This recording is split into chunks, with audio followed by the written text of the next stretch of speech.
And if you have an iPhone 1, I don't even want to talk to you. There's this element of the history is already just backwards and archaic. And to approach from an art perspective, we can look at these pieces from only even 5 years ago and say, oh, that was cool, but it doesn't, it becomes almost kitsch immediately. And that's why I think when you look at these pieces in a, like, it's so rare to look at them in a historical context because the history is like almost immediately determined as less than.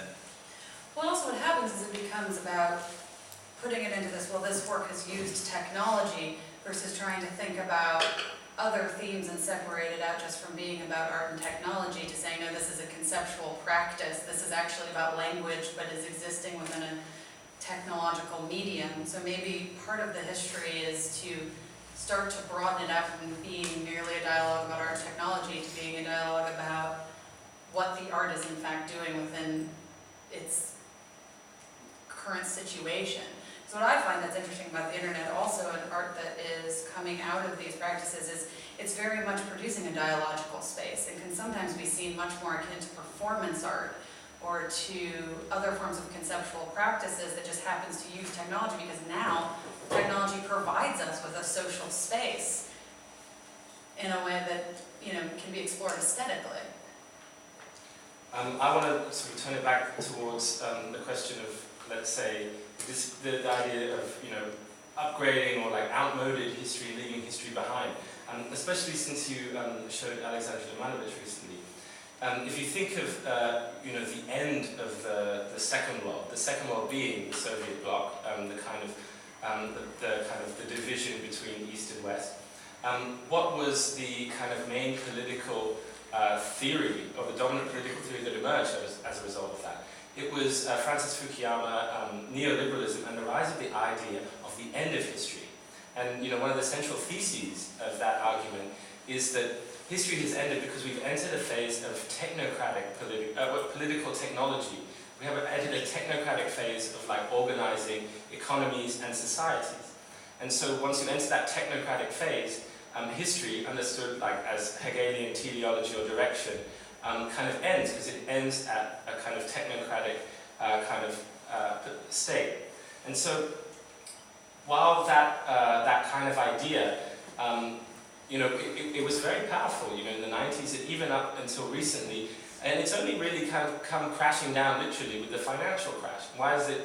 It crashes, and the big bubbles happen because of things like algorithmic trading, purely technocratic ideas of what a market is. And then if indeed like our conception of a technocratic economy or a technocratic political, kind of way of doing things has failed, it doesn't seem like our relationship to all these, like computers and the rest, that faith is still ongoing. You know, we're still kind of with that, we're still in the end of history as it pertains to, let's say, the computerization of our social lives and everything else. So do you see there being a reappraisal of history in the aftermath of the economic crash within the art world and art theory? Well, I think the art world was particularly interested in sort of, let's say, fighting against the notion of the end of history in politics through the interest in globalization and post-colonialism and all of those things, through the whole kind of documenta kind of ethos unleashed by Ockery and Bezo and the like. But the thing is, I feel as though the kind of this art or this dialogue still tries to speak as if we've entered the kind of the end of history and where technology can kind of give us everything. Where technology penetrates us completely. Mm-hmm. You know, you showed Timur Sitchin's sword, deodorant. It's things that go on your skin. It's things that go in your mouth. You know, it's things that you keep close to you.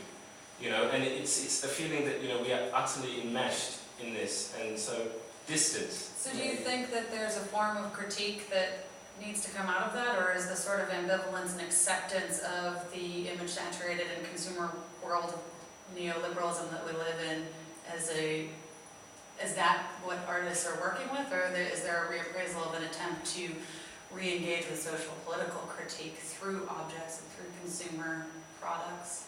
as an art? Well, what is critique?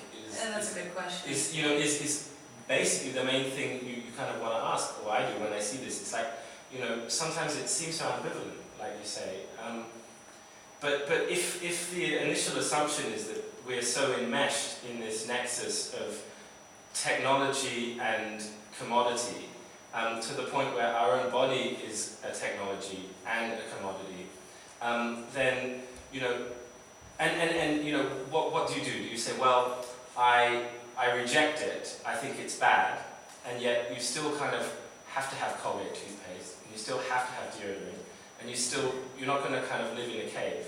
Or you say, no, so then you become cynical. You say, well, okay, it's bad, but I want it, so fuck it, And that seems unsatisfying spiritually, as far as I can tell. And then on the other hand, you go, hey, I reject it completely, and then you tell yourself you've rejected it, but you haven't. You're not eating meat, you're not drinking Coca-Cola, but it's cool if you're drinking, I don't know, Pepsi, or like Club Mate or something. You're still so close to it that you can feel your bad faith, And I think that this kind of work, to me, feels like an attempt to deal with the fact that both positions aren't kind of acceptable to the soul. I think that what you're hitting on, both you're hitting on kind of this egoism. You said soul. Sorry? You said soul. It is like an egoism that's kind of taken up, is like omnipresent in art, right? And there's a balance of the ego. And when you were talking your talk about this coming from the 1960s and this kind of neo-Marxist element and almost like a populist element and this art for a large, not necessarily for a larger audience, but that speaks to a larger audience. And then in contrast with this internet art, which has more and more become kind of a club, and this idea of almost sometimes even tricking people into accidentally viewing it, leaving it, and having not understood that they just witnessed an art, and then like kind of laughing at them, right? And this is possibly the most dangerous thing of the post-war art is this, it came from, I think, that Milton Babbitt article, Who Cares If They Listen, in Music, where he was positioning that we just have to be as complicated and as insular as possible and push ourselves as forward as possible, and it doesn't matter about the audience, right? And you're both coming at this angle of, on one hand, we're so concerned about the audience, but only in how it reflects on ourselves, right? And how does internet art, is it going to get to break out of this? Yeah, I mean, the term, as I see it, the term that kind of you hear a lot is post-internet, and everyone goes, well, what does it mean? It's not good enough, or like, it's great, but it worked for a while, but it's over now. And so, well, what was it when it was something? And you start to feel that, I do anyway, for a while, you could just say, well, it's those people who are talking to each other, and then it was defined by the intensity of the dialogue, and the fact that private dialogue between these people was somehow on public display. Because everything private on like a chat room or on a blog or it's like it's a shop window at the same time. But now now you can add one of these artists as your friend, and all of a sudden you're seeing what's coming up in their post, and you can message them, and there's kind of been an explosion of what that community is, and so talking about what's private and what's public, about the group of artists and who they are, is starting to break down. Which is why I think it's important to talk about other things rather than who's friends with who and who's a Facebook friend with who, and who was in that one online exhibition there. I also think in an art critical and art theoretical dialogue, it'd be helpful to also start bringing some of these artists out of just that singular grouping and try to fit them within other situations or other dialogues, like artists who don't work within post-internet or art and technology. I think that there's some works, like Ed Fornilla's Facebook works, can be compared to other performance pieces as much as they have to be talked about within the same world as Tamara Sarquin's Axe Sword. They actually are very different things. They're just both dealing with the space of technology and image production, but they have very, very different starting points and conceptions, and just putting everybody into a singular category of post-internet, digital, new media becomes kind of problematic to the works themselves. I mean, there is a generational thing as far as I can see as well. It's like, the artist who this term has been kind of given to, are artists who've come of age, you know, in the kind of era where like the total kind of sort of cybernetic takeover of, you know, the economy, the subject, and politics, you know, has become most acute. And so maybe this term is a way of saying that this work is addressing the fact that that takeover has happened. Do you think that that generational labeling is productive or problematic? Because that's becoming a very strong thing. Like if you think of the DLD conference this year, the panel was post-'89, and then it was just 14 artists. Yeah, but you know, yeah, it is because it's very. Or even the it's younger easy Jesus, for, it's a constant yeah, generation. because that's how like older guys like kind of can see. Oh my God, all these young guys are kind of dealing with this issue, so it's like, you know, it's a generational thing. But there are older artists who might do that as well. You know, yeah, it's an epochal kind of change in the way our society, economy, and kind of subjectivity and bodies are organized.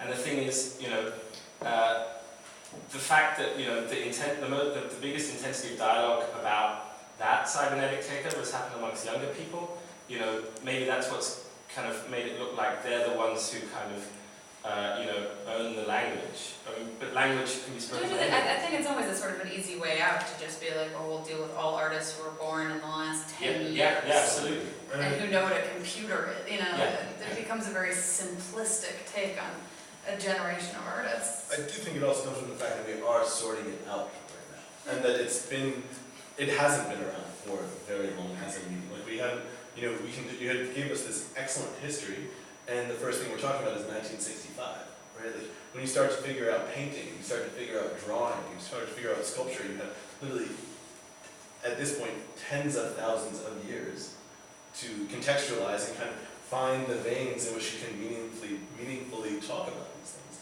And right now, when someone makes something on Tumblr, right? Like, I mean, I should take this back. If you made something on MySpace, right, that would have a whole context that just 5 years ago would be like, oh, it's kind of weird that he's using MySpace, but then that's fine. Now it means that it's old and it takes on a whole other meaning. So we're just trying to figure out where these things get placed. And I think that when we talk about can we start to bring in maybe other types of work, I had a really nice conversation yesterday with Mike, who runs the Future Gallery, which is a really nice guy over here in Berlin, about how he thinks John Raffman and John Baldessari are really excellent parallels to each other. And I thought that was a great conversation, and that we can start to talk about that now, because John has made enough, well, both Johns, but John Raffman has made enough work that we can look at it and compare it to John Baldessari, whereas 5 years ago, you couldn't do that. And I think that it's not a failure, it's just that we have to accept that we are in this really exciting time, and instead of being so confident in our own ways, and this is how it is, this is the important, we're post-internet is the most ridiculous term I've ever heard. It's not post-internet, we're in, like, it's just getting faster and better. Like, you know, once we have, you know, whatever is coming out right now on our current internet art, the second that Google Fiber comes out and you're able to get 1 gigabyte per second, you know, data, the whole medium is going to completely change, guaranteed. And there's some artists